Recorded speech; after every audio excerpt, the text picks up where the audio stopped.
अस्सलामुअलैकुम सामीन 31 मार्च है। सोशल इंडिया न्यूज़ में आपका खैर मकदम है। ख़बर का उन्वान है, महाराष्ट्र सरकार ने कोरोना की तमाम पाबंदियों को हटा दिया है। सरकारी फैसले में कहा गया है कि इस साल यहाँ गुड़ी पड़वा और रमज़ान धूमधाम से मनाए जा सकेंगे। ये गुड़ी पड़वा दो त्यौहार हैं जिनको मराठी लोग बड़े पैमाने पर मनाया करते हैं।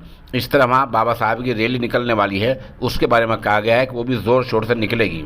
महाराष्ट्र सरकार के एक फैसले में ये अहम बात कही गई है कि वहाँ जो लोकल रेलगाड़ी में वहाँ की जो मकामी रेलगाड़ियाँ चलती हैं उसमें मास्क लगाना अब लाजमी नहीं रह गया है।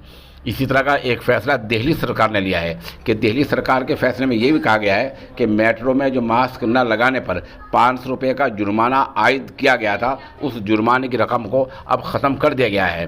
तो गोया ये दोनों सरकारों ने, मुंबई और दिल्ली सरकार ने, ये दो फैसले अहम लिए हैं।